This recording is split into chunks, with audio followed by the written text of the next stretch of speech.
bem, gente amiga, gente legal, gente querida? Estamos aqui novamente compartilhando mais um vídeo com vocês aí que tem nos acompanhado aí e aqueles que virão nos acompanhar mais ainda. Hoje eu gostaria de compartilhar sobre um pastor chamado Oswaldo Smith, né? É um homem que viveu, nasceu e pastoreou uma grande igreja em Toronto, no Canadá. Um homem que nasceu em 1890 e faleceu em 1986, que edificou uma grande igreja, né?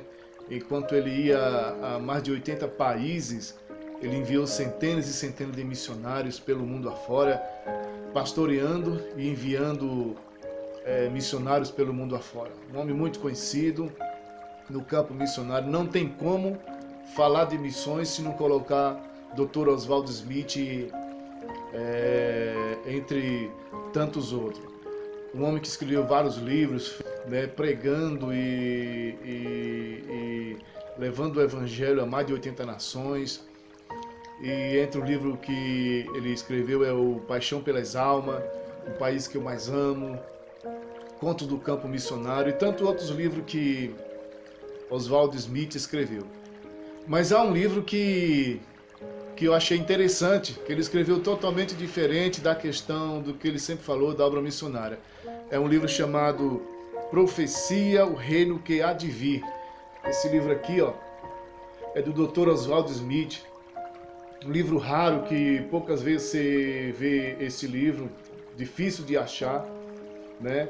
É interessante porque nesse livro aqui ele fala do reino, profecia do reino que há de vir, cujo tema desse livro tem aqui os tópicos aqui, que é o problema das 70 semanas, a trindade satânica, quando o rei voltar a reinar, quando o reino for estabelecido, quando as profecias viram o reino, quando Isaías viu o rei, quando Jeremias viu a era do reino, quando Ezequiel viu o rei, quando Daniel viu o reino, quando o salmista viu o rei, quando os apóstolos viram o reino, e o livro do Apocalipse.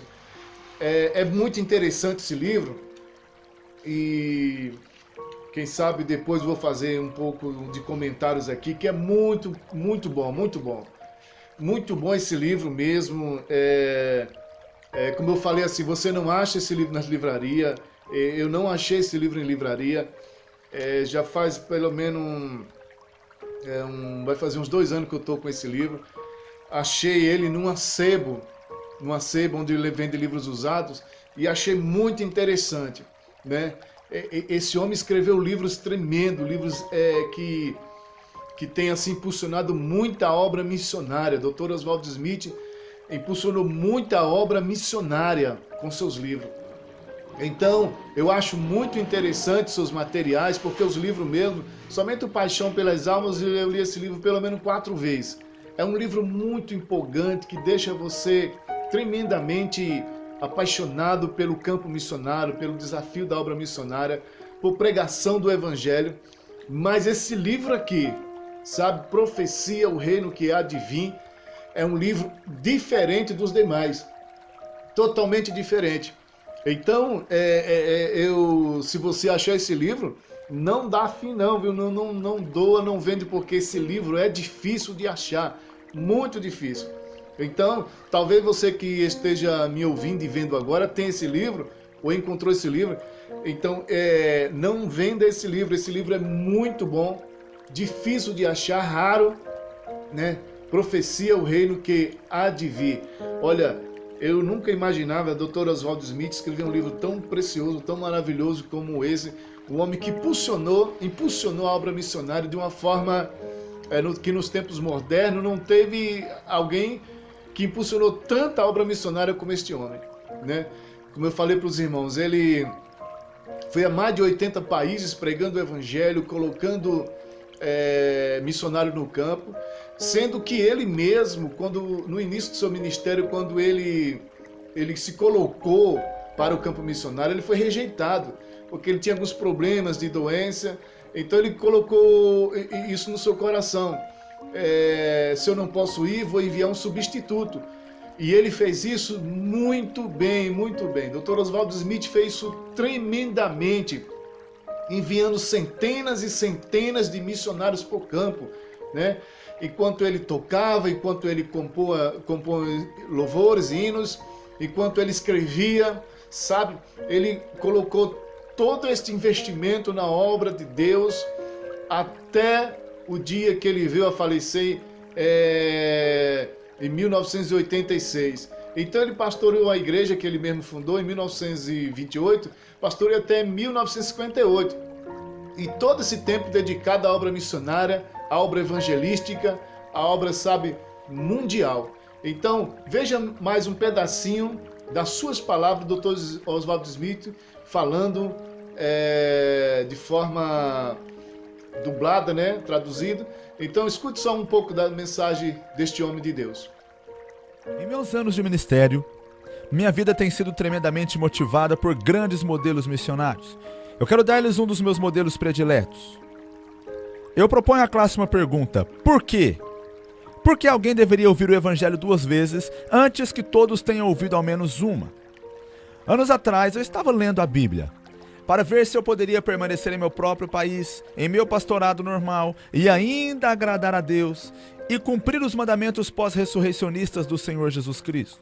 Enquanto eu li a palavra de Deus, eu encontrei algumas expressões como estas: todas as nações. O Evangelho deve ser dado para todas as nações. Toda criatura. O Evangelho deve ser pregado a toda criatura, toda tribo, língua, povo e nação. O Evangelho deve ser proclamado a toda tribo, língua, povo e nação, aos confins da terra.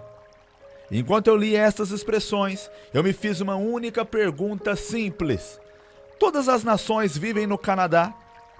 Existe alguma nação que viva além das fronteiras do Canadá? Se todas as nações vivem no Canadá, então eu posso permanecer em meu próprio país, nunca cruzar as fronteiras e ainda agradar a Deus e cumprir os mandamentos pós-ressurreicionistas do Senhor Jesus Cristo. Mas, se uma única nação vive além das fronteiras do Canadá, então eu estou obrigado a deixar meu país e ir com o Evangelho de Jesus Cristo para aquela nação. Eu deixei minha casa. Eu viajei entre 4 e 7 mil quilômetros para os índios próximos ao Alasca. Lá eu me estabeleci entre aqueles índios. Em British Columbia, bem na fronteira do Alasca, e preguei o Evangelho do Senhor Jesus Cristo para eles. Eu estava completamente só entre aqueles índios. Eu era o único homem branco vivendo no resort. E eu tinha apenas 18 anos de vida. Depois de passar um pouco mais de um ano entre os índios, percebi que eu precisava de mais estudo, mais preparação. Eu deixei o campo missionário indígena e retornei à civilização. Então eu fiquei por 6 anos estudando teologia. E depois de me formar no seminário e ser ordenado como ministro do Evangelho, tive que encarar o problema novamente. Desta vez eu me inscrevi no quadro de missionários internacionais. Pedi para ser enviado como missionário à Índia. Meu pedido foi muito cuidadosamente considerado. Eu me apresentei perante os responsáveis do quadro, respondi todas as perguntas que me fizeram, e então esperei pelo veredito deles. Finalmente veio em forma de carta. Eu tinha sido diretamente, definitivamente e finalmente rejeitado para o trabalho missionário. Os responsáveis consideraram que eu não tinha nascido para missões. Então eu não tinha sido aceito. Então eu percebi que só me restava uma coisa a fazer. Se eu mesmo não poderia ir como missionário,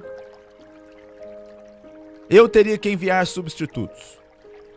Nunca me esquecerei do dia em que levei aqueles 5 substitutos ao púlpito e desafiei a congregação a enviá-los. Logo os 5 se tornaram 10. Os 10 se tornaram 20. E no devido tempo os 20 se tornaram 40. Então os 40 se tornaram 100. Depois de um tempo os 100 se tornaram 150. Então os 150 se tornaram 200. No tempo certo os 200 se tornaram 250. E no ano passado os 250 se tornaram 300. E agora, nós temos um exército de substitutos lá fora, nas regiões mais distantes, sob 27 sociedades missionárias de fé diferentes, trabalhando em 30 campos transculturais diferentes.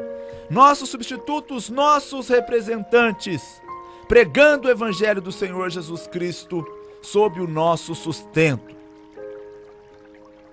Mas eu faço uma pergunta: por que ir para o campo transcultural quando há tanto a ser feito aqui mesmo?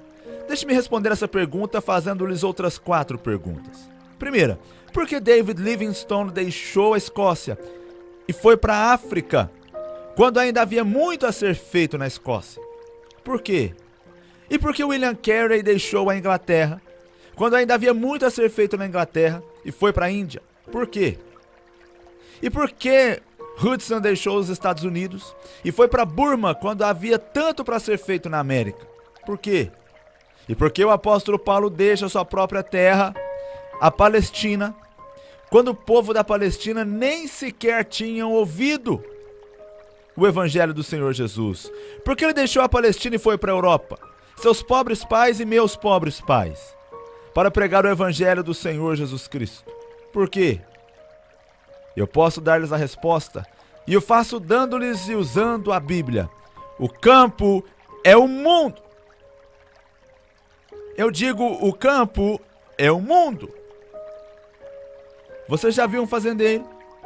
Você já conheceu algum fazendeiro que fique em um pedaço de seu campo e gaste seu tempo de vida trabalhando naquele pequeno espaço e deixe o resto do campo? Nunca.